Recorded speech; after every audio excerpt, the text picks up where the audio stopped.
죽음을 준비한다고 했을 때 무섭다 했습니다. 그런데 오히려 삶이 편해졌습니다. 새벽 5시면 눈이 떠진다. 68배 몸은 알람보다 정확하다. 어둠 속에서 천장을 보다가 천천히 몸을 일으킨다. 무릎이 삐걱거린다. 허리도 뻐근하다. 아침마다 느끼는 이 감각들이 언젠가부터 두려움으로 바뀌었다. 화장실에 가는 길, 복도 불을 켠다. 그림자가 길게 늘어진다. 거울에 비친 내 얼굴을 본다. 언제 이렇게 늙었을까? 아버지를 닮아간다. 아버지가 돌아가신 나이가 72였다. 나는 지금 68. 아직 시간이 있어. 스스로에게 말한다. 하지만 아직이라는 단어 뒤에는 늘 얼마나라는 질문이 따라붙는다. 거실로 나와 물을 끓인다. 아내는 아직 자고 있다. 요즘 아내가 자는 모습을 자주 바라본다. 숨소리를 확인한다. 규칙적으로 숨을 쉬고 있다는 게 안심이 된다. 이상한 일이다. 결혼한 지 40년이 넘었는데 언젠가부터 아내의 숨소리가 신경 쓰인다. 차를 마시며 창밖을 본다. 동네가 깨어나고 있다. 새벽 운동 나가는 사람들, 출근 준비하는 불빛들. 모두 살아있다. 움직이고 있다. 나도 살아있다. 하지만 얼마나 더 이 창밖을 볼 수 있을까? 이런 생각을 하는 게 이상하다는 걸 안다. 건강검진에서 큰 이상은 없었다. 혈압이 조금 높고 당뇨 전 단계라는 말을 들었지만 내 또래 대부분이 그렇다.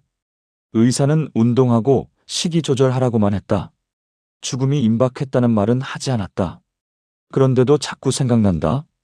아침 식사 준비를 하다가 아내가 일어났다. 벌써 일어났어?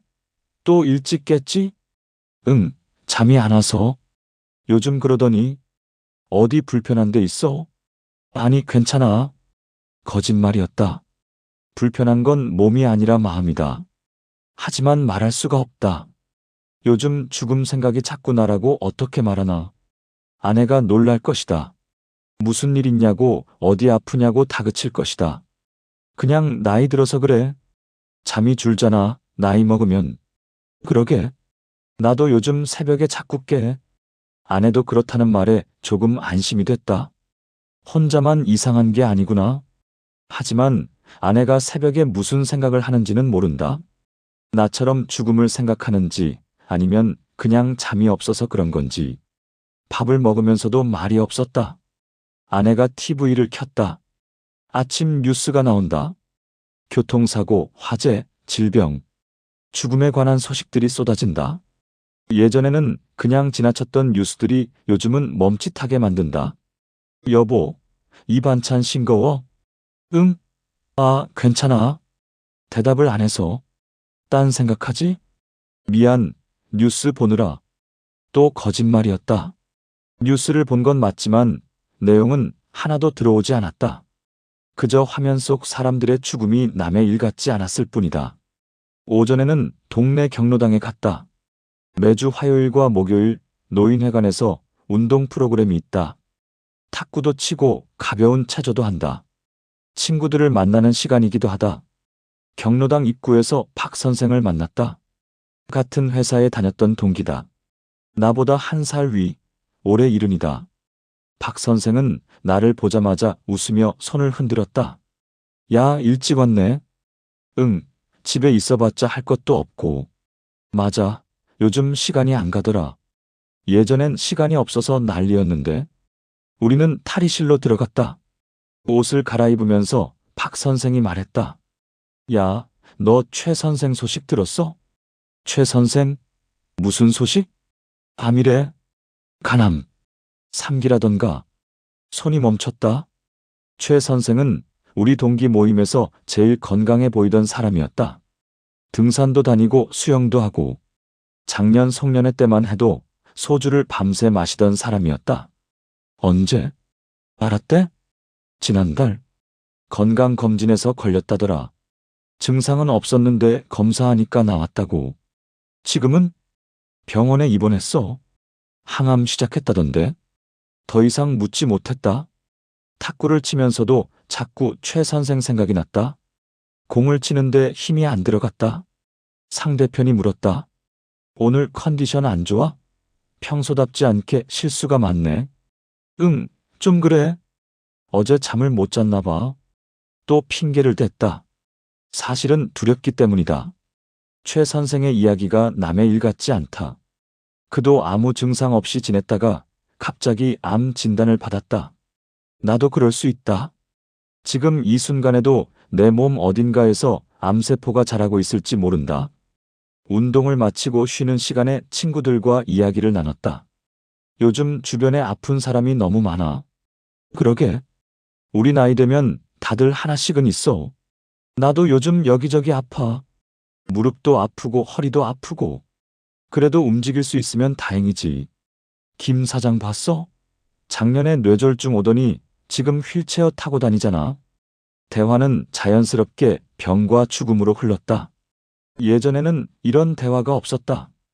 골프 이야기, 여행 이야기, 손주 이야기를 했다.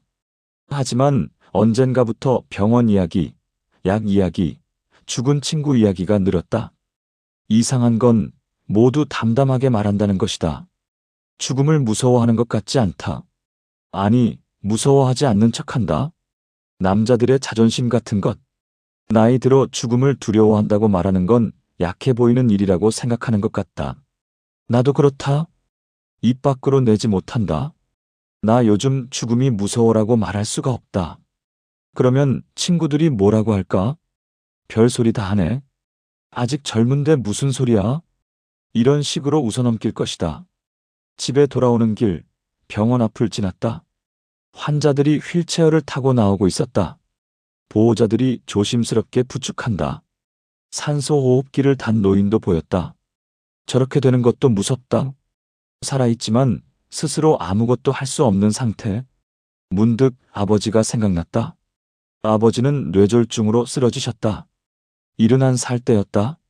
갑자기 쓰러져서 병원에 실려갔고 한 달을 누워 계시다가 돌아가셨다. 그 한 달이 지옥이었다. 의식은 있으셨다. 눈을 뜨고 우리를 보셨다.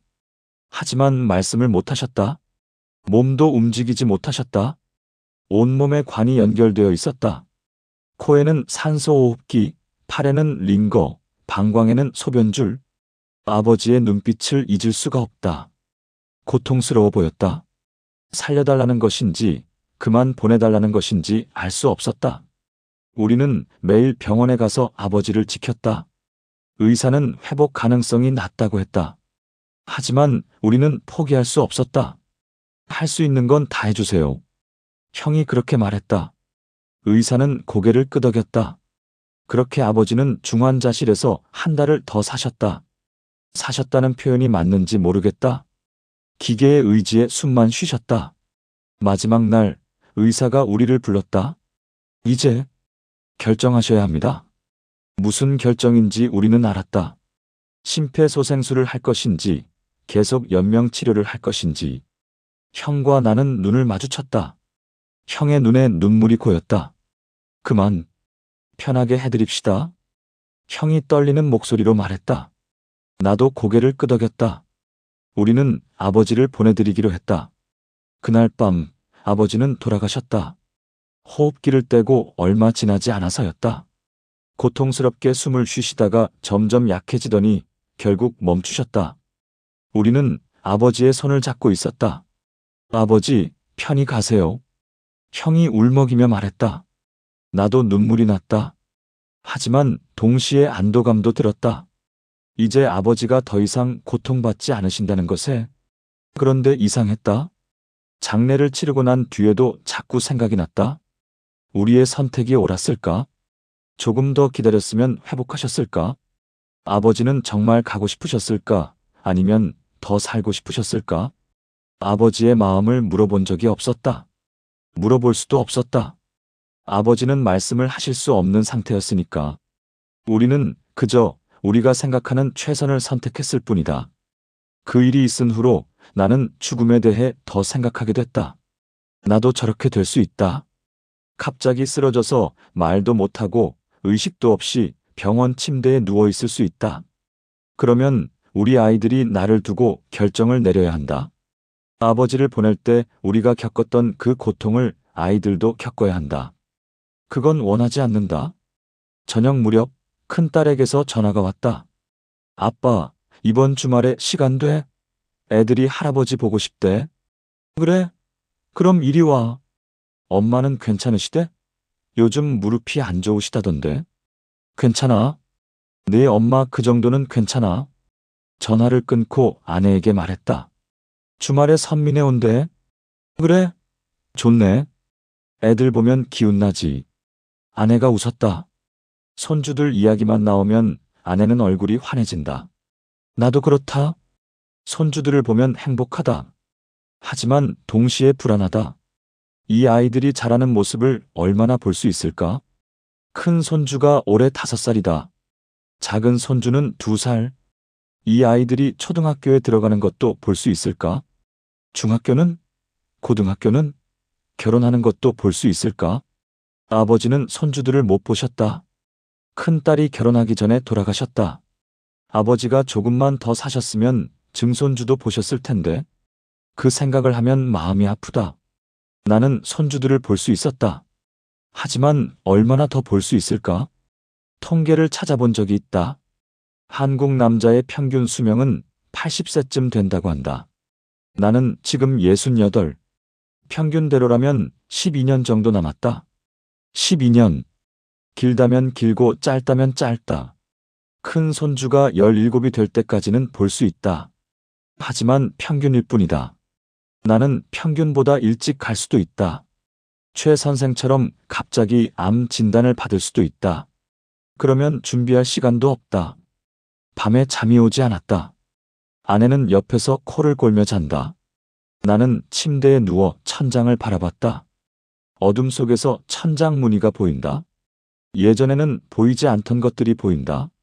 핸드폰을 켰다. 새벽 2시. 인터넷을 뒤적였다. 무엇을 찾는지도 모르고 이것저것 검색했다. 죽음, 수명, 암, 뇌졸중. 무서운 단어들을 검색하면서도 멈출 수가 없었다. 기사 하나가 눈에 들어왔다. 호스피스 환자의 마지막 소원, 가족에게 짐 되기 싫다. 클릭했다. 기사를 읽었다. 말기 암 환자들의 이야기였다. 그들이 가장 두려워하는 것은 죽음 자체가 아니라 죽어가는 과정이었다. 고통스러운 치료, 가족들에게 짐이 되는 것, 존엄성을 잃는 것. 공감이 됐다. 나도 그렇다. 죽음 자체보다 죽어가는 과정이 무섭다.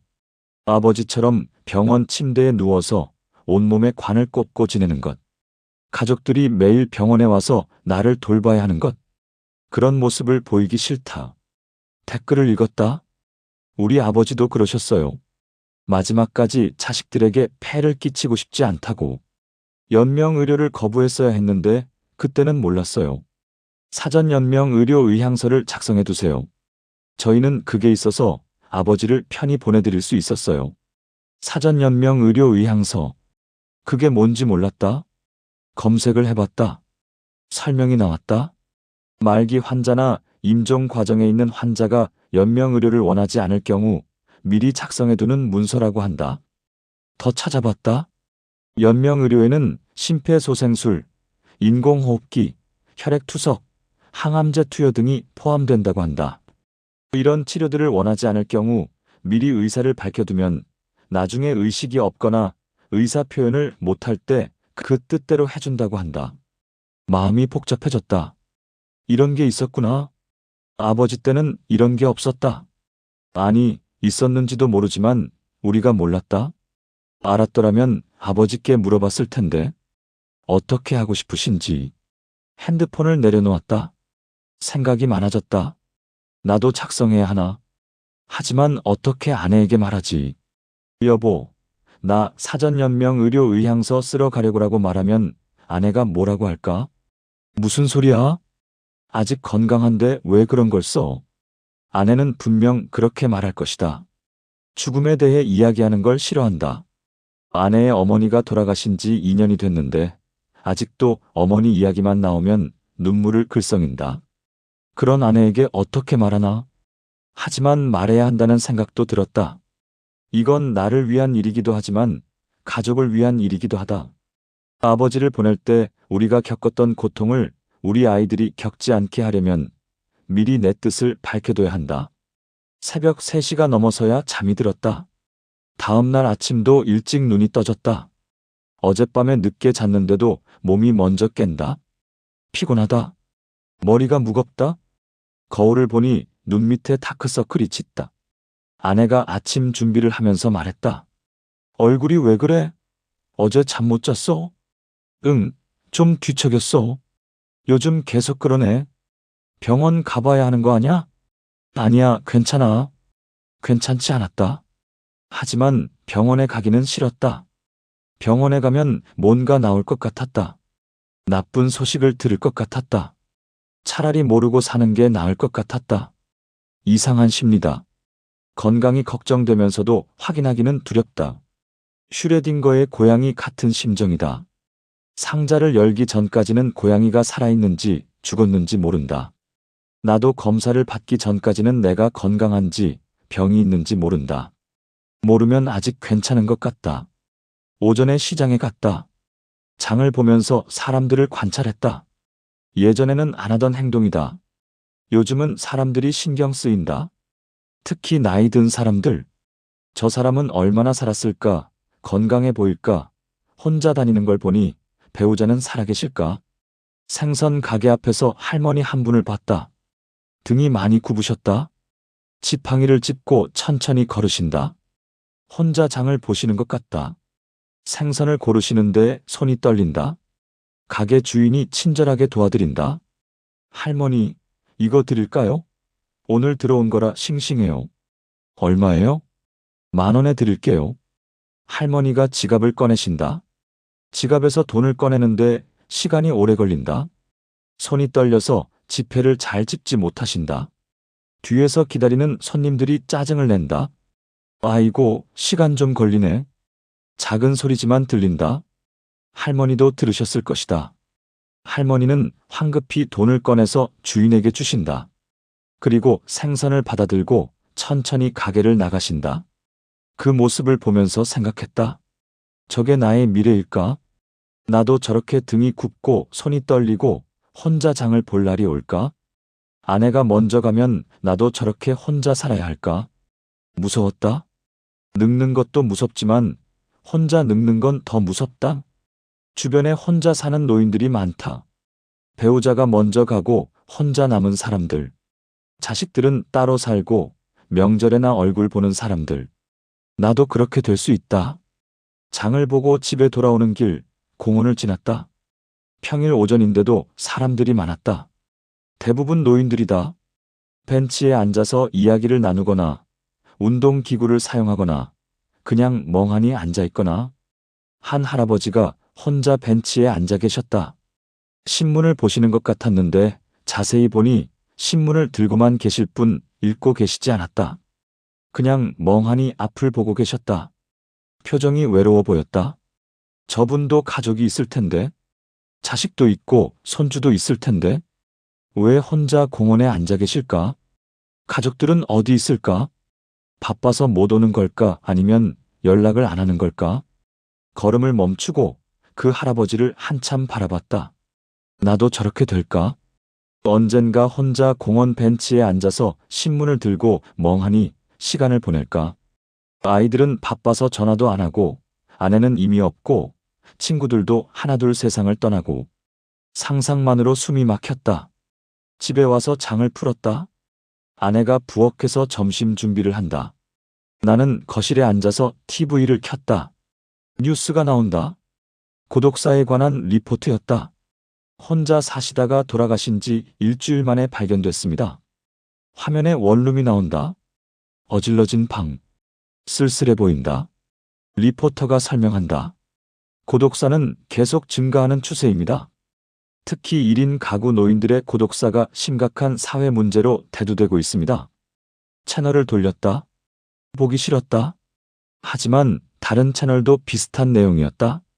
노인 빈곤, 노인 자살, 노인 학대, 우울한 소식들 뿐이다. 여보, TV 좀 꺼. 맨날 우울한 뉴스만 하네. 아내가 부엌에서 소리쳤다.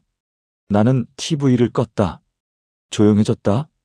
부엌에서 칼질하는 소리, 가스불 소리만 들린다. 핸드폰을 꺼냈다. 또 검색을 했다. 노인 우울증, 노인 자살률. 통계가 나온다. 한국 노인 자살률이 OECD 국가 중 가장 높다고 한다. 특히 70살 이상 노인들의 자살률이 급격히 높아진다고 한다. 왜 그럴까? 기사를 더 읽었다. 이유가 나온다. 경제적 어려움, 건강 악화, 외로움, 무기력감. 나이가 들수록 삶의 의미를 잃어간다고 한다. 아무도 필요로 하지 않는다는 느낌, 짐이 된다는 생각? 공감이 됐다. 나도 가끔 그런 생각을 한다. 은퇴한 지 3년이 됐다. 처음에는 좋았다. 출근 안 해도 되고, 시간도 자유롭고. 하지만 시간이 지나면서 공허해졌다. 할 일이 없다. 평생 일하며 살았는데 갑자기 할 일이 없어지니 무엇을 해야 할지 모르겠다. 취미 생활을 하라고 하지만 쉽지 않다. 골프도 쳐봤고 등산도 다녀봤지만 허전함은 채워지지 않는다. 무엇보다 나를 필요로 하는 사람이 없다는 느낌. 회사에 다닐 때는 내가 해야 할 일이 있었다. 사람들이 나를 찾았다. 회의도 하고 보고도 받고 바쁘고 힘들었지만 그래도 필요한 사람이라는 느낌이 있었다. 지금은 아무도 나를 찾지 않는다. 아내와 아이들은 각자 할 일이 있다. 손주들은 어려서 놀아주면 좋아하지만 꼭 내가 아니어도 된다. 친구들도 만나지만 일주일에 한두 번 잠깐 만날 뿐이다. 나머지 시간은 혼자다. 점심을 먹으면서 아내에게 물었다. 여보, 요즘 행복해? 갑자기 왜? 그냥 궁금해서. 아내가 나를 보며 웃었다. 왜 이래, 갑자기? 무슨 일 있어? 아니, 그냥. 요즘 생각이 많아서. 무슨 생각? 말하고 싶었다. 요즘 죽음 생각이 자꾸 난다고, 두렵다고, 혼자가 되면 어쩌나 걱정된다고. 하지만 말이 나오지 않았다. 그냥 은퇴하고 나니까 허전하기도 하고 그래서. 아, 그래서 요즘 말이 없구나. 나도 그래. 애들 다 키워놓고 나니까 뭐 해야 할지 모르겠더라. 그치? 응. 그래도 이렇게 건강하게 같이 있으니까 좋잖아. 친구들 중에는 혼자 된 사람도 많고. 아내의 말에 가슴이 철렁했다. 혼자 된다는 것. 우리 중 누군가는 먼저 갈 것이다. 통계적으로 남자가 먼저 간다. 나는 아내보다 2살 많다. 아마 내가 먼저 갈 확률이 높다. 그러면 아내가 혼자 남는다. 아내가 혼자 이 집에서 지내는 모습을 상상했다. 아침에 혼자 일어나서 혼자 밥을 먹고, 혼자 TV를 보고, 혼자 잠드는 모습. 마음이 아팠다. 여보, 왜? 나 먼저 가면 어떡해? 아내가 웃었다. 무슨 소리야? 갑자기 왜 이래? 그냥 그런 생각이 들어서. 당신, 어디 아파? 아내의 표정이 심각해졌다. 내가 황급히 손을 저었다. 아니야, 안 아파. 그냥 요즘 친구들 보니까 그런 생각이 들더라고. 친구들이? 응. 최 선생 있잖아. 밤이래. 어머, 정말? 언제? 지난달. 박 선생이 그러던데. 아내의 얼굴이 어두워졌다. 아이고, 최 선생 부인은 어떡하시나? 충격 크시겠다. 그러게. 우리는 잠시 말이 없었다. 밥을 먹는데 입맛이 없었다. 아내도 마찬가지인 것 같았다. 숟가락을 놓고 한숨을 쉬었다. 우리 나이 되니까 주변에 그런 일이 많아. 맞아. 그래도 우리는 건강하니까 다행이지. 당신 건강검진은 언제 받았어? 작년에 받았어. 올해도 받아야지. 예약해? 응, 알았어. 거짓말이었다. 건강검진 받기가 두렵다. 작년에는 괜찮았지만 올해는 뭐가 나올지 모른다. 최 선생도 작년까지는 괜찮았다. 올해 갑자기 암이 나왔다. 나도 그럴 수 있다. 오후에 혼자 산책을 나갔다. 집 근처 둘레길을 걷는다. 날씨가 좋다. 하늘이 맑고 바람도 시원하다. 걸으면서 생각을 정리하려고 했다. 왜 이렇게 불안할까? 건강도 괜찮고 경제적으로도 큰 문제가 없다. 아내도 건강하고 아이들도 잘 지낸다. 손주들도 건강하게 자란다. 감사해야 할 일들이 많다. 그런데도 불안하다. 이유를 생각해봤다. 아마 시간이 보이기 때문인 것 같다. 젊을 때는 시간이 무한한 것처럼 느껴졌다. 아직 해야 할 일도 많고, 이룰 것도 많고, 앞으로 살 날도 많았다. 하지만 지금은 다르다. 시간이 유한하다는 게 느껴진다. 앞으로 10년? 20년? 그게 전부다? 그 시간 안에 모든 걸 마무리해야 한다. 그런 생각을 하면 조급해진다. 무엇을 마무리해야 할까? 아직 정리하지 못한 것들이 많다. 돈 문제도 있다. 아이들에게 얼마나 남겨줄 수 있을까? 빚은 없지만 재산도 많지 않다. 아파트 한 채와 약간의 예금. 그게 전부다? 장래는 어떻게 치를까? 생각해 본 적이 없다. 아직 젊다고 생각했으니까. 하지만 언제 갈지 모른다. 준비는 해둬야 한다. 장례식은 간소하게 하고 싶다. 화장해서 납골당에 모시는 게 좋을 것 같다. 무덤을 만들면 자식들이 관리하느라 힘들 것 같다. 그런 것들을 적어둬야 하나? 유언장 같은 것? 하지만 어떻게 쓰지? 형식이 있나? 법적으로 효력이 있으려면 공증을 받아야 하나? 잘 모르겠다. 걷다가 벤치에 앉았다. 앞에 놀이터가 보인다. 아이들이 뛰어놀고 있다. 엄마들은 옆에서 지켜본다. 평화로운 풍경이다. 저 아이들은 죽음을 생각하지 않는다. 삶이 영원할 것 같다. 나도 그랬다. 어렸을 때는 죽음이 먼 이야기였다. 할아버지가 돌아가셨을 때도 슬프기는 했지만 내일 같지 않았다. 할아버지는 늙으셔서 돌아가신 거고 나는 아직 젊으니까 상관없다고 생각했다. 이제는 다르다. 죽음이 가까이 있다. 언제 올지 모르지만 멀지 않다는 걸 안다. 그리고 준비가 안 되어 있다. 아무것도 준비하지 않았다. 핸드폰을 꺼내서 다시 검색했다. 사전연명 의료의향서 작성. 어디서 쓸 수 있는지 찾아봤다. 보건소나 병원에서 쓸 수 있다고 한다. 등록기관이 따로 있다고 한다. 연명의료정보처리 시스템이라는 사이트가 나왔다. 클릭해서 들어가 봤다.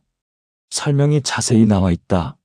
사전연명의료의향서를 작성하면 나중에 회생 가능성이 없는 말기 환자나 임종 과정에 있는 환자가 되었을 때 연명의료를 하지 않겠다는 의사를 미리 밝혀둘 수 있다고 한다. 작성은 만 19살 이상이면 누구나 할 수 있다고 한다. 가까운 보건소나 지정된 의료기관에 가면 된다고 한다. 상담을 받고 작성하면 된다. 마음이 조금 편해졌다. 그래, 이걸 해두면 될 것 같다. 내가 의식이 없어져도 내 뜻대로 할 수 있다. 아이들도 나를 두고 고민하지 않아도 된다. 하지만 아내에게 어떻게 말하지? 저녁에 집에 돌아왔다. 아내가 저녁 준비를 하고 있었다. 나는 부엌으로 가서 아내 옆에 섰다. 여보, 할 말이 있는데. 응? 뭔데? 나 연명의료의향서 쓰러 가려고. 아내의 손이 멈췄다. 칼을 들고 있던 손이 공중에서 멈췄다. 아내가 천천히 나를 돌아봤다. 표정이 굳어 있었다. 뭐라고? 사전연명의료의향서. 그거 있잖아. 나중에 내가 의식 없으면 연명치료 안 하겠다는 거. 왜 갑자기 그런 말을 해? 아내의 목소리가 떨렸다. 눈에 눈물이 고였다. 당신, 어디 아파? 뭔가 있지? 나한테 숨기는 거 있지? 아니야, 아무것도 없어. 그냥 미리 준비하려고. 미리 준비는 무슨 준비야? 아직 건강한데 왜 그런 걸 써? 아내가 소리쳤다. 칼을 도마에 내려놓고 앞치마로 눈물을 닦았다. 당신, 나한테 뭔가 숨기고 있지? 솔직하게 말해. 검사 결과 나쁘게 나왔어? 아니라니까. 정말 아무것도 없어. 나는 아내의 어깨를 잡았다. 아내가 내 손을 뿌리쳤다. 그럼 왜 갑자기 그런 말을 해? 죽을 준비를 하겠다는 거야? 죽을 준비가 아니라 그냥 혹시 모르니까. 혹시 모르기는 당신 나이 아직 70도 안 됐어. 80, 90까지 살 사람이. 아내가 울었다. 나는 어떻게 해야 할지 몰라서 그냥 서 있었다. 아내가 이렇게 반응할 줄은 예상했지만 막상 보니 마음이 아팠다. 미안해. 괜히 말했나 봐. 당신, 정말 아픈 데 없어? 없어. 진짜로. 아내가 내 얼굴을 빤히 쳐다봤다. 거짓말하는지 확인하는 눈빛이었다. 나는 최대한 담담한 표정을 유지했다. 그럼 왜 그런 생각을 해? 아버지 생각이 나서. 당신 아버지? 응. 아버지가 돌아가실 때 우리가 얼마나 힘들었어. 어떻게 해야 할지 몰라서 고민하고 결정하고. 그게 너무 힘들었잖아. 아내의 표정이 조금 부드러워졌다. 그래서 우리 애들한테 그런 고민 시키고 싶지 않아서. 아내가 한숨을 쉬었다. 그런 생각을 하고 있었구나. 응. 나도. 사실 가끔 생각해. 내가 먼저 가면 어떡하나. 당신 혼자 남으면 어떡하나. 아내도 같은 생각을 하고 있었다. 조금 놀랐다. 아내는 늘 밝고 긍정적인 사람이라고 생각했는데 우리 나이가 되니까 다들 그런가 봐. 그러게. 우리는 잠시 말없이 서 있었다. 부엌 창문으로 석양이 들어온다. 아내가 먼저 입을 열었다. 알았어. 그렇게 하고 싶으면 해. 근데 혼자 가지 마. 나도 같이 갈게. 응? 나도 쓸래. 그런 거. 진심이야? 응. 나도 생각해봤는데 당신 말이 맞아. 미리 준비하는 게 맞는 것 같아. 애들한테 짐 주고 싶지 않아. 아내의 말에 마음이 놓였다. 혼자가 아니라는 게 위안이 됐다. 아내와 함께 준비할 수 있다니. 고마워. 뭐가 고마워? 우리 이제 그런 나이잖아. 아내가 다시 요리를 시작했다. 나는 옆에서 아내를 도왔다. 함께 저녁을 준비하면서 마음이 한결 가벼워졌다. 주말이 됐다. 큰딸 네 식구가 왔다. 사위와 손주 둘. 집안이 활기로 가득 찼다.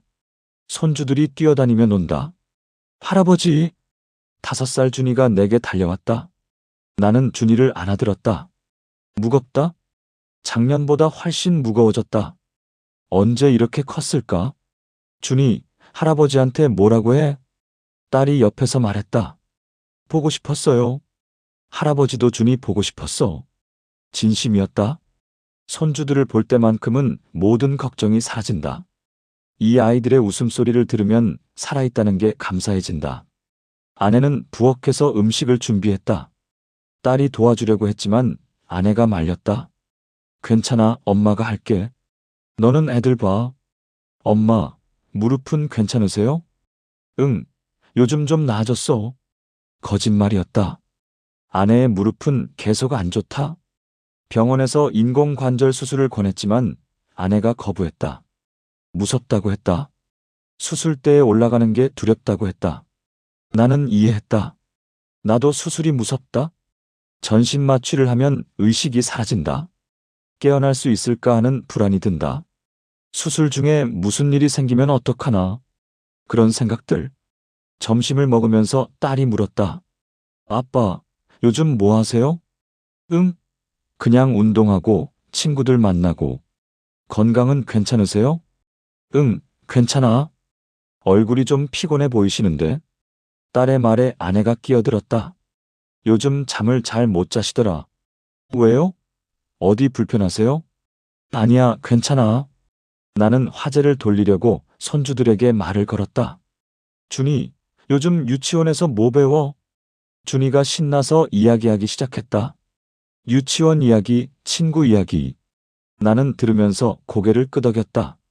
하지만 마음 한편으로는 딸의 시선이 신경 쓰였다. 딸이 눈치챈 것 같다. 내가 요즘 이상하다는 것을, 피곤해 보인다는 것을 걱정하는 눈빛이었다. 미안했다. 딸에게 걱정 끼치고 싶지 않은데. 식사 후에 딸과 단둘이 이야기할 기회가 생겼다. 손주들은 아내와 놀고 있고 사위는 거실에서 TV를 보고 있었다. 나와 딸은 베란다로 나왔다. 아빠, 정말 괜찮으세요? 응, 왜? 그냥 요즘 달라 보이세요. 뭐가? 표정이요. 뭔가 고민 있으신 것 같아요. 딸은 역시 눈치가 빠르다. 숨길 수가 없다. 나는 잠시 망설이다가 말했다. 사실 요즘 생각이 많아. 무슨 생각이요? 나이 드는 게, 죽음이라는 게. 그런 거. 딸의 표정이 어두워졌다. 아빠, 무슨 일 있으세요? 검사 결과 나쁘게 나왔어요? 아니야. 건강은 괜찮아. 그럼요. 그냥 친구 중에 암 진단받은 사람이 있어서 그 생각하다 보니까 이것저것 생각하게 되더라. 딸이 내 손을 잡았다.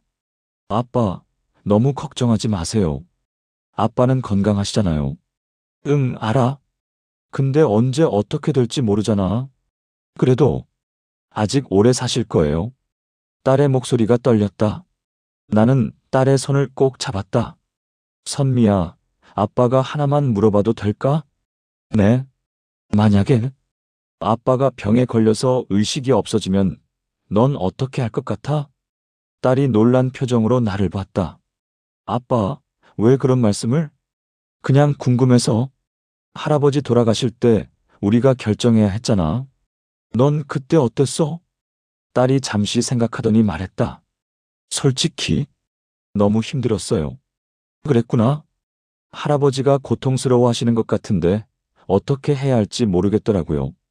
연명 치료를 계속할지 중단할지 그 결정을 내리는 게 딸의 눈에 눈물이 맺혔다. 아빠랑 큰아버지가 결정하시는 거 보면서 나도 언젠가 그런 결정을 해야 하나 싶어서 무서웠어요. 미안해. 그런 거 보여줘서. 아니에요. 그런데 아빠, 왜 갑자기 그런 얘기를 하세요? 나는 딸에게 사실을 말하기로 했다. 아빠가 사전연명 의료의향서를 쓰려고 해. 그게 뭐예요? 미리 내 뜻을 밝혀두는 거야. 나중에 회복 가능성이 없을 때 연명 치료를 하지 말아달라고. 딸이 눈을 크게 떴다. 아빠, 너한테 그런 결정을 맡기고 싶지 않아. 할아버지 때처럼 고민하게 하고 싶지 않아. 딸이 울기 시작했다. 아빠, 저 아직 준비가 안 됐어요. 준비 같은 건 없어. 하지만 아빠가 미리 해둘 수 있는 건 해두고 싶어. 딸이 내 품에 안겼다. 어렸을 때처럼 울었다. 나는 딸의 등을 토닥였다.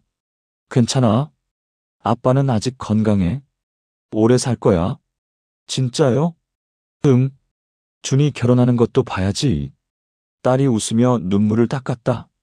근데 아빠, 그거 쓰시면 정말 연명 치료를 안 하는 거예요? 응. 회복 가능성이 없을 때만.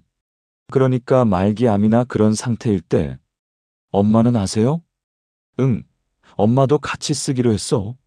딸이 고개를 끄덕였다. 알았어요.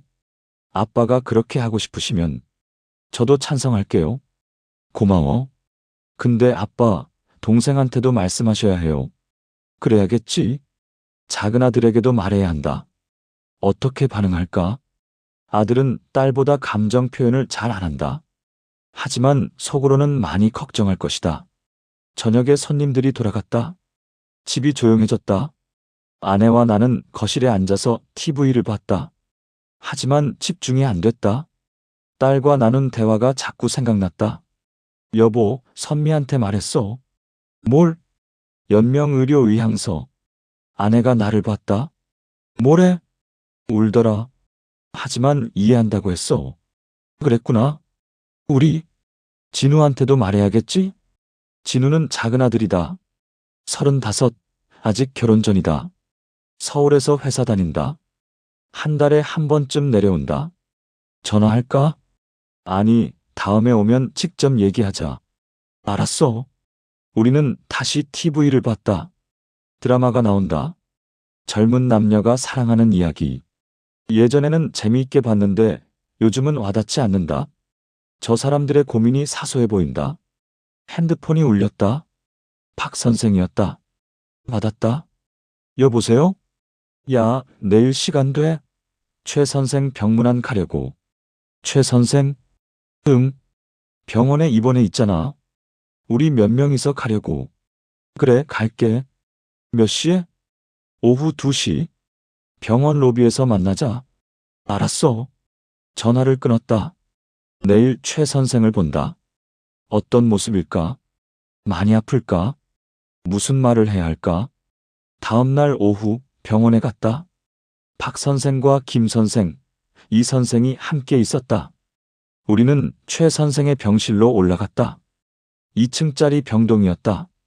복도에 소독약 냄새가 진했다. 병실 문을 열었다. 최 선생이 침대에 누워 계셨다. 많이 야위셨다. 한 달 사이에 완전히 다른 사람이 됐다. 얼굴이 헬쑥하고 머리카락도 많이 빠졌다. 항암 치료 때문인 것 같다. 아, 왔어? 최 선생이 힘없이 웃으며 말했다. 우리는 병상 옆에 섰다. 선생님, 어떠세요? 그냥 버티고 있지. 최 선생의 목소리도 약했다. 옆에 최 선생 부인이 앉아 계셨다. 부인도 많이 야위셨다. 남편 간병하느라 고생하시는 게 보였다. 힘내세요. 금방 나으실 거예요. 김 선생이 격려했다. 하지만 그게 빈말이라는 걸 다들 알았다. 간암 3기. 완치율이 낮다? 모두가 알고 있었다. 고마워. 근데 나 이제 포기하려고. 예? 항암 그만하려고. 너무 힘들어. 최 선생의 말에 우리는 할 말을 잃었다. 최 선생 부인이 남편의 손을 잡았다. 여보, 조금만 더 해봐요. 의사 선생님이 효과 있다고 했잖아요. 당신도 알잖아. 효과 없어. 몸만 망가질 뿐이야. 그래도 부인의 목소리가 떨렸다. 최 선생이 부인을 보며 미소 지었다. 당신 고생만 시키네. 미안해. 무슨 소리예요? 당신이 낫기만 하면 돼요. 우리는 그 모습을 지켜봤다. 가슴이 답답했다. 최 선생은 항암 치료로 고통받고 있었다. 부인은 남편을 살리고 싶어서 치료를 계속하길 원했다. 하지만 최 선생은 이미 포기한 것 같았다. 선생님들, 나 하나만 물어봐도 돼? 최 선생이 우리를 보며 말했다. 예, 말씀하세요. 너희는 이런 상황이 오면 어떻게 할 거야? 우리는 서로를 보았다. 아무도 대답하지 못했다. 최 선생이 계속 말했다. 나는 이렇게까지 살고 싶지 않아. 매일 토하고 머리 빠지고 몸에 힘도 없고 이게 사는 건가 싶어. 선생님, 후회해? 미리 준비하지 못한 거, 내 뜻을 밝혀놓지 못한 거. 최 선생이 천장을 보며 말했다. 내가 만약 사전연명 의료 의향서를 써뒀으면 지금 이렇게 고통받지 않아도 됐을 텐데. 그게 뭐예요? 박 선생이 물었다. 나는 알고 있었다. 내가 찾아봤던 그것. 최 선생도 알고 있었다. 미리 내 뜻을 밝혀두는 거야. 연명 치료하지 말아달라고. 그런데 나는 몰랐어. 늦었어. 아직 늦지 않았어요. 내가 말했다. 최 선생이 나를 봤다. 지금도 쓸 수 있어요. 사전연명 의료 의향서. 정말? 예. 제가 찾아봤어요. 본인이 원하면 언제든 쓸 수 있어요. 최 선생의 눈에 희망이 보였다. 그럼 나도 쓸 수 있을까? 물론이에요. 의사 선생님께 말씀하시면 돼요. 최 선생이 부인을 봤다. 부인은 울고 있었다. 여보, 미안해. 하지만 난 더 이상 못 버티겠어. 알아요. 알아요. 당신이 너무 힘들어하는 거 보면 저도 차라리. 부인이 말을 잇지 못하고 울었다. 최 선생이 부인의 손을 꼭 잡았다. 우리는 병실을 나왔다. 복도에서 아무도 말이 없었다. 모두 충격을 받은 표정이었다. 엘리베이터를 기다리면서 박 선생이 말했다. 야, 너 그거 어떻게 알았어? 사전연명 의료 의향서. 최근에 찾아봤어. 왜? 나도 쓰려고. 친구들이 나를 봤다. 너도? 아버지 생각이 나서 미리 준비하려고. 김 선생이 고개를 끄덕였다. 맞아. 우리도 준비해야겠다. 오늘 최 선생 보니까. 그러게. 나도 알아봐야겠어. 이 선생도 동의했다. 우리는 그렇게 병원을 나왔다. 각자 무거운 마음을 안고 집에 돌아와서 아내에게 말했다. 최 선생 너무 안 됐어. 많이 아프시대? 항암 치료 포기하려고 하시더라. 아내가 한숨을 쉬었다. 부인은 얼마나 힘드실까? 오늘 보니까 정말 우리도 준비해야겠어. 언제 갈 거야? 연명의료의향서 쓰러. 이번 주에 가자. 보건소 알아봤는데 상담 예약하면 돼. 그래. 그럼 내일 전화해봐. 다음 날 보건소에 전화했다. 친절한 목소리의 직원이 받았다. 네, 보건소입니다. 안녕하세요. 사전연명의료의향서 작성하려고 하는데요. 아, 네. 상담 예약해드릴까요? 네. 언제 오실 수 있으세요? 이번 주 목요일은 어때요? 목요일 오전 10시 가능하세요? 네, 괜찮습니다. 두 분이 오시는 거예요? 네, 부부입니다. 알겠습니다. 목요일 오전 10시에 보건소로 오시면 됩니다. 신분증 지참해 주세요. 네, 감사합니다. 전화를 끊었다. 드디어다. 목요일에 가서 작성한다. 마음이 복잡했다. 두렵기도 하고 안도되기도 하고 아내에게 말했다. 목요일 오전 10시. 알았어. 아내도 긴장한 표정이었다. 우리는 서로를 보며 미소 지었다. 함께 가니까 조금은 덜 무섭다. 목요일 아침이 왔다. 평소보다 일찍 일어났다. 잠을 설쳤다. 꿈을 꿨다. 아버지가 나오는 꿈이었다. 아버지가 병원 침대에 누워 계셨다. 나를 보며 뭐라고 말씀하셨는데 들리지 않았다. 아침을 먹으면서도 말이 없었다. 아내도 긴장한 것 같았다. 밥을 거의 먹지 않았다. 평소 같으면 내게 이것저것 권했을 텐데 오늘은 조용했다. 갈 준비할까? 우리는 옷을 갈아입고 신분증을 챙겼다. 현관문을 나서면서 한 번 더 생각했다. 정말 가야 하나? 아직 늦지 않았다. 그냥 일상으로 돌아갈 수 있다. 하지만 발을 뗐다. 보건소까지는 차로 10분 거리였다. 운전하면서 손에 땀이 났다. 아내는 옆자리에서 창밖만 보고 있었다. 무슨 생각을 하는지 알 수 없었다. 보건소에 도착했다. 주차를 하고 안으로 들어갔다. 안내 데스크에서 말했다. 사전연명의료의향서 상담 예약했는데요. 아, 네. 이름 말씀해 주세요. 이름을 말하자 직원이 확인했다. 2층 상담실로 올라가시면 됩니다. 감사합니다. 엘리베이터를 타고 2층에 올라갔다. 복도에 상담실이 보였다. 문에 연명의료 상담실이라고 쓰여 있었다. 문을 두드렸다. 들어오세요. 안으로 들어갔다. 40대쯤 보이는 여자 간호사가 앉아 있었다. 미소를 지으며 우리를 맞았다. 안녕하세요. 앉으세요. 우리는 마주보고 앉았다. 간호사가 서류들을 꺼내며 말했다. 오늘 사전연명의료의향서 작성하러 오셨죠? 네. 처음 작성하시는 거예요?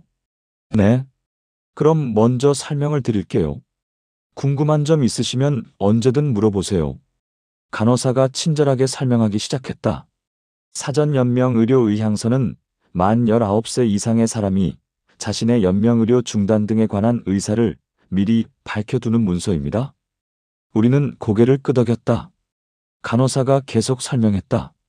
연명의료란 임종 과정에 있는 환자에게 하는 심폐소생술, 혈액투석, 항암제 투여, 인공호흡기 착용 이 4가지를 말합니다. 네. 만약 환자분이 말기 환자나 임종 과정의 환자로 판정받았을 때 미리 작성해 둔 의향서에 따라 연명의료를 하지 않거나 중단할 수 있습니다. 말을 들으면서 가슴이 답답해졌다. 현실적으로 다가왔다. 이게 진짜 나의 죽음에 관한 이야기구나. 그런데 이건 안락사가 아닙니다. 간호사가 강조했다. 연명의료를 중단한다는 건 무의미한 연명치료를 하지 않는다는 뜻이에요. 자연스러운 죽음을 맞이하도록 돕는 거죠. 네, 이해합니다.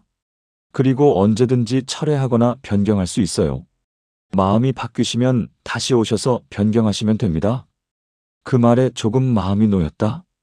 영원한 결정이 아니라는 것. 필요하면 바꿀 수 있다는 것. 간호사가 서류를 우리 앞에 놓았다. 여기 내용을 읽어보시고 동의하시면 서명하시면 됩니다. 서류를 읽기 시작했다. 문구들이 눈에 들어왔다. 심폐소생술, 인공호흡기, 혈액투석, 항암제. 아버지가 받으셨던 치료들이었다. 그 치료들을 거부하는 문서에 서명을 하려니 손이 떨렸다. 아내도 읽고 있었다. 아내의 손도 떨리는 게 보였다. 시간 천천히 가지세요. 급하지 않습니다. 간호사가 말했다. 우리는 천천히 서류를 읽었다. 한 줄 한 줄 읽으면서 그 의미를 되새겼다. 나는 회복 가능성이 없는 말기 환자 또는 임종 과정에 있는 환자가 되었을 때 다음의 연명의료를 시행하지 않거나 중단할 것을 원합니다. 심호흡을 했다. 정말 이걸 선택하는 게 맞을까? 혹시 회복할 가능성이 조금이라도 있는데 포기하는 건 아닐까? 하지만 아버지를 떠올렸다. 그 한 달간의 고통, 우리의 고민. 아버지는 편하게 가고 싶으셨을 것이다. 나도 그렇다. 고통스럽게 연명하고 싶지 않다. 회복 가능성이 없다면 자연스럽게 가고 싶다. 펜을 들었다. 서명란에 이름을 썼다. 생년월일을 썼다. 주소를 썼다. 그리고 연명의료 항목에 체크했다. 심폐소생술, 인공호흡기, 혈액투석, 항암제 투여 모두 시행하지 않음에 체크했다. 마지막 서명을 했다. 손이 떨렸지만 또박또박 이름을 썼다. 끝났다. 나는 방금 내 죽음의 방식을 선택했다. 아내도 서명을 마쳤다. 간호사가 서류를 받아 확인했다. 잘 작성하셨습니다. 이제 등록이 완료되면 연명의료 정보 처리 시스템에 기록됩니다. 네. 나중에 병원에 가시면 이 등록 번호로 확인할 수 있어요. 보관용 서류는 드릴게요. 간호사가 복사본을 우리에게 줬다. 우리는 그 서류를 받아들었다. 가벼운 종이 한 장이 무겁게 느껴졌다. 마지막으로 가족분들께도 알려주시는 게 좋아요. 네, 알겠습니다. 혹시 궁금한 점 있으세요? 아내가 물었다. 이거 꼭 지켜지나요? 네, 법적 효력이 있습니다. 담당 의사가 확인하고 따라야 합니다. 가족이 반대하면요? 환자 본인의 의사가 최우선입니다. 가족이 반대해도 본인의 의향서대로 진행됩니다. 그 말에 안심이 됐다. 아이들이 혹시 반대하더라도 내 뜻대로 될 수 있다는 것. 다른 질문 없으시면 이제 마치겠습니다. 수고하셨어요. 감사합니다. 우리는 상담실을 나왔다. 복도를 걸으면서 아무 말도 하지 않았다. 엘리베이터를 타고 1층으로 내려왔다. 보건소를 나와 차로 걸어갔다. 차에 타서도 한동안 말이 없었다. 나는 핸들을 잡고 앞을 봤다. 아내는 창밖을 봤다. 우리는 방금 큰 결정을 했다. 우리 죽음의 방식을 선택했다. 여보, 아내가 먼저 말했다. 응, 우리 잘한 거지? 응, 잘한 거야. 후회 안 할까? 모르지. 하지만 지금은 이게 맞는 것 같아. 아내가 고개를 끄덕였다. 나는 시동을 걸었다. 집으로 돌아가는 길, 세상이 다르게 보였다. 길가의 나무들, 지나가는 사람들, 신호등. 모든 것이 선명했다. 나는 아직 살아있다. 숨을 쉬고 있다. 그게 감사했다. 집에 도착해서 서류를 서랍에 넣었다. 중요한 서류들을 보관하는 서랍이다. 등기부등본, 보험증서, 통장. 그 옆에 사전연명 의료 의향서를 넣었다. 아내가 옆에서 지켜봤다. 애들한테 말해야겠다. 응. 어디 있는지 알려줘야지. 이번 주말에 진우도 내려온다고 했어. 그때 얘기하자. 알았어. 우리는 거실에 앉았다. 차를 마시면서 창밖을 봤다. 햇살이 따뜻하다. 봄이 오고 있다. 새로운 계절.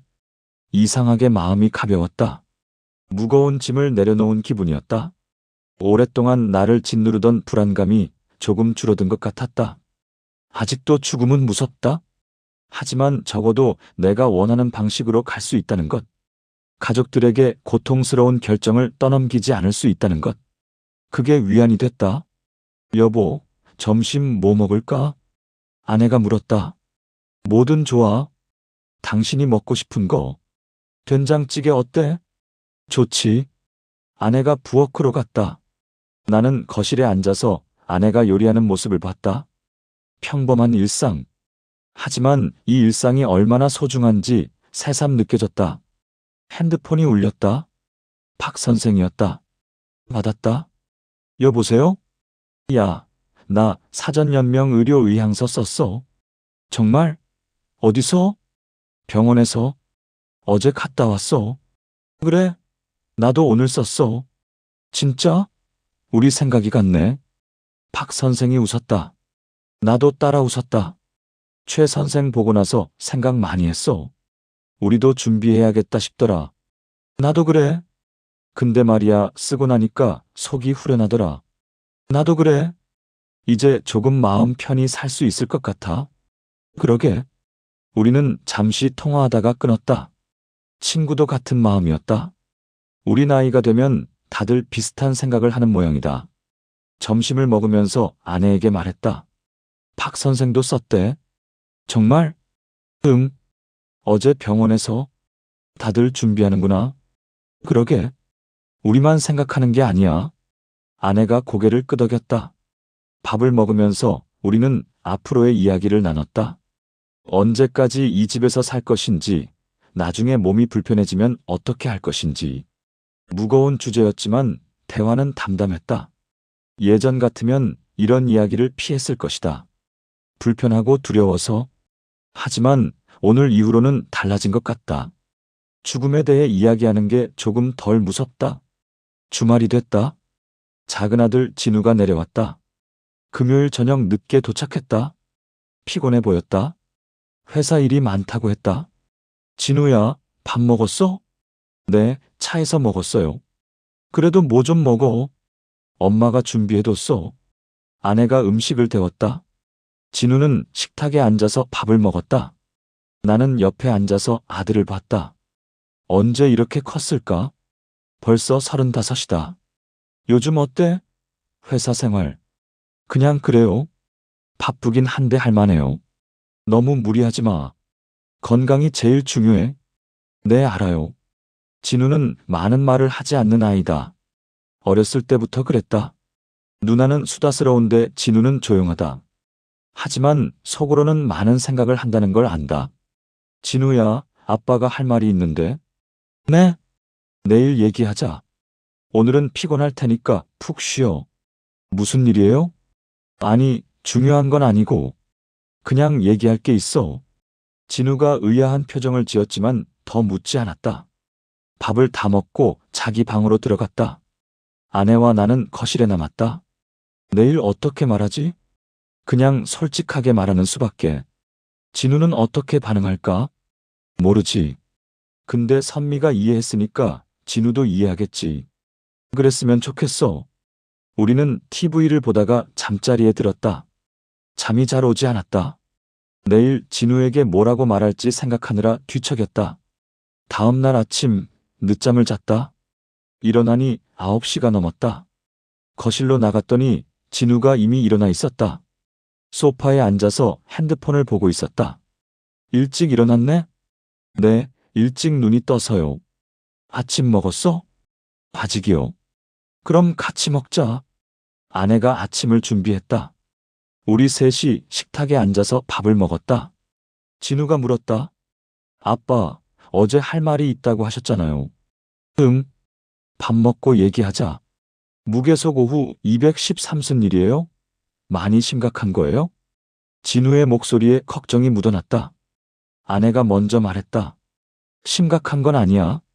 그냥 우리가 준비한 게 있어서 너한테 말해주려고. 준비요? 밥을 다 먹고 거실로 이동했다. 우리는 소파에 앉았다.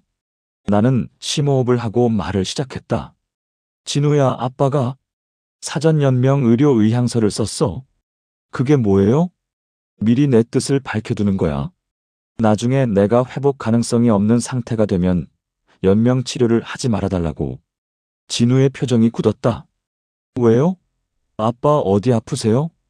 아니야, 건강해. 그냥 미리 준비하는 거야. 갑자기 왜 그런 생각을 하세요? 진우의 목소리가 높아졌다. 나는 천천히 설명했다. 할아버지 돌아가실 때 기억나지? 우리가 얼마나 힘들었는지. 아빠는 너한테 그런 고민을 시키고 싶지 않아. 내가 아빠를 두고 결정을 내려야 하는 상황을 만들고 싶지 않아. 진우가 고개를 숙였다. 한동안 말이 없었다. 아내가 진우의 어깨를 토닥였다. 진우야, 엄마도 썼어. 우리 둘 다. 엄마도요? 응. 우리 나이가 되니까 생각하게 되더라. 준비하는 게 맞는 것 같아서. 진우가 고개를 들었다. 눈이 빨갛다. 울고 있었다. 아빠, 엄마. 저 아직 준비 안 됐어요. 준비 같은 건 없어. 하지만 아빠는 미리 해둘 수 있는 건 해두고 싶어. 그래도 너무 갑작스러워요. 미안해. 놀라게 해서. 진우가 눈물을 닦았다. 아빠, 엄마 정말 건강하시죠? 그럼 건강해. 걱정 마. 그럼 왜? 바로 그래서야. 건강할 때 준비하는 거지. 아프면 준비할 힘도 없어. 진우가 한숨을 쉬었다. 누나는 알아요? 응, 지난주에 얘기했어. 누나는 뭐래요? 처음엔 울었어. 너처럼. 근데 이해한다고 했어. 진우가 고개를 끄덕였다.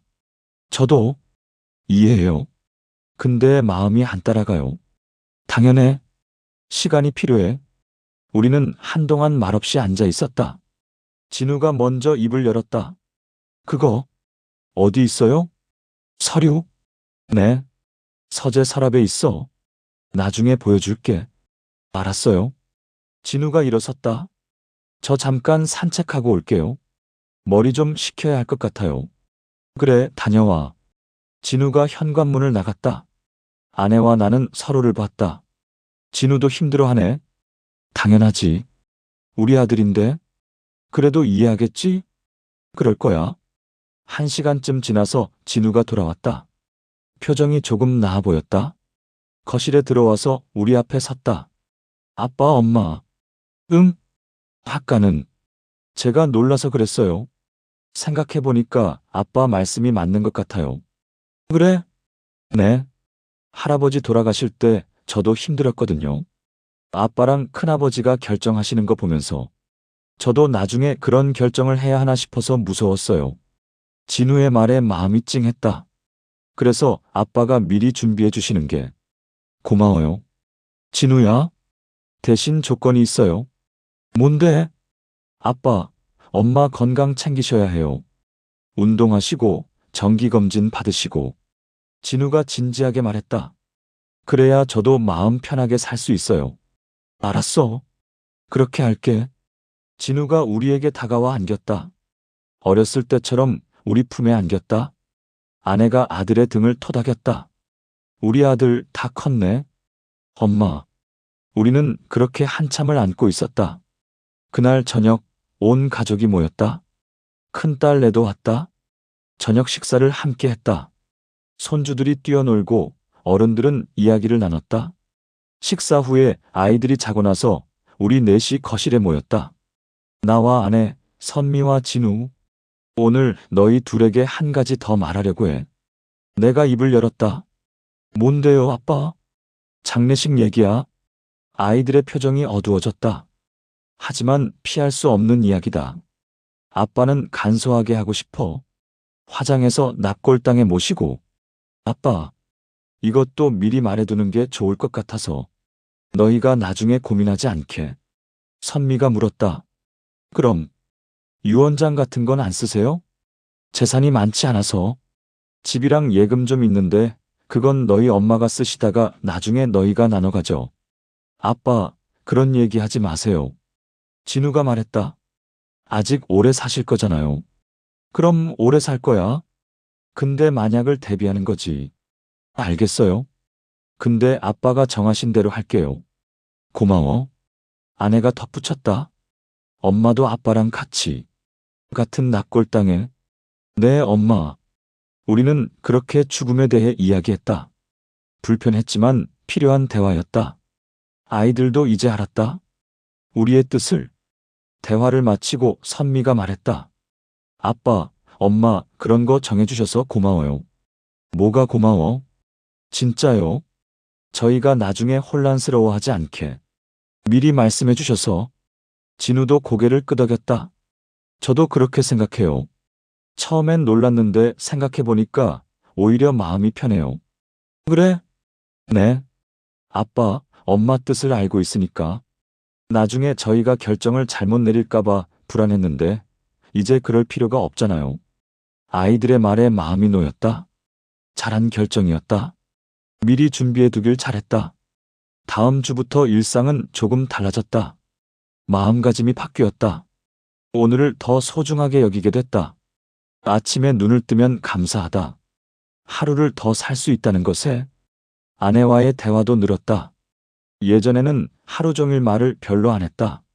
각자 할 일하고 저녁에 같이 TV 보고 그게 전부였다. 하지만 이제는 다르다. 아침에 일어나면 아내에게 먼저 말을 건다. 잘 잤어? 응, 너는? 나도. 오늘 뭐 할 거야? 시장 좀 가려고. 같이 갈래? 그래, 같이 가자. 함께 시장에 가고 산책을 하고 저녁 준비도 같이 한다.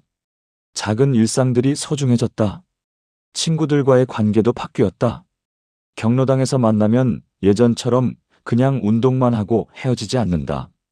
운동 후에 차를 마시며 이야기를 나눈다. 깊은 이야기들, 가족 이야기, 건강 이야기, 앞으로의 계획. 박 선생이 말했다.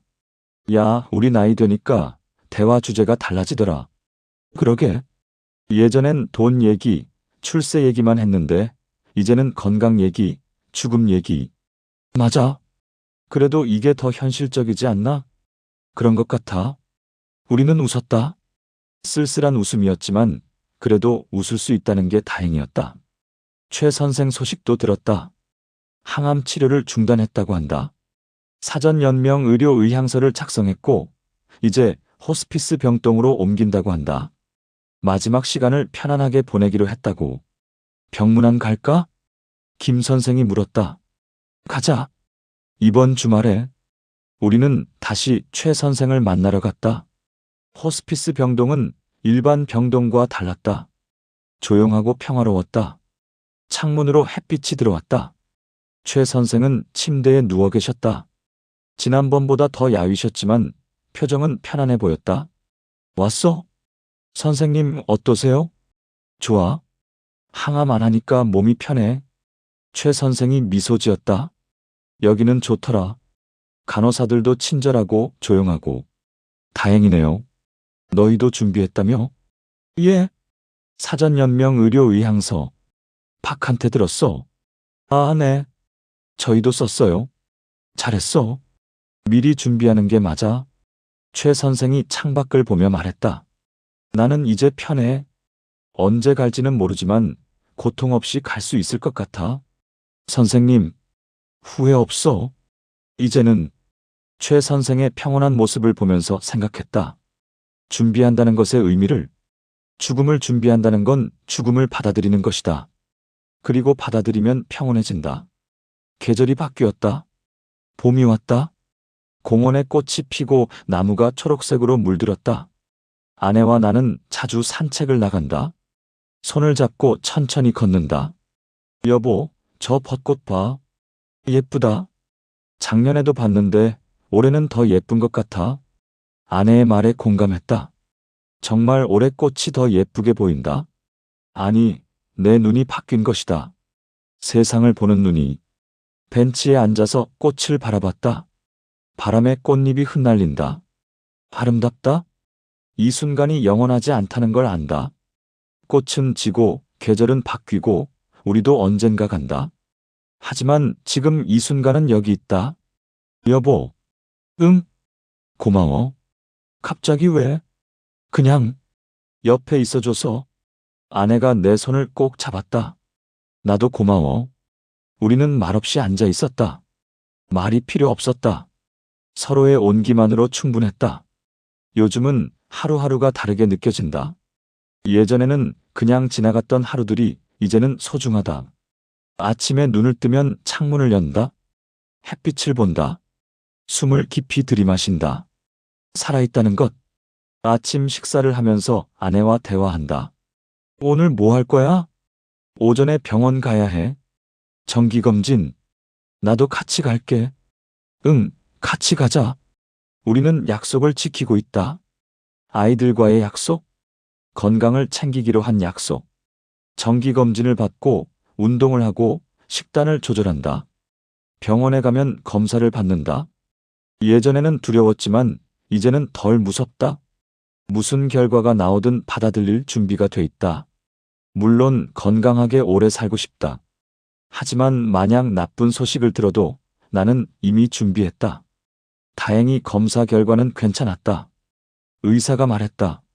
건강하세요. 이대로만 유지하시면 됩니다. 감사합니다.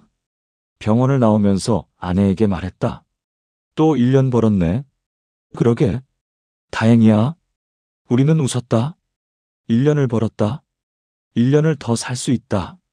그게 감사하다. 손주들이 자주 놀러 온다. 선미가 자주 아이들을 데리고 온다.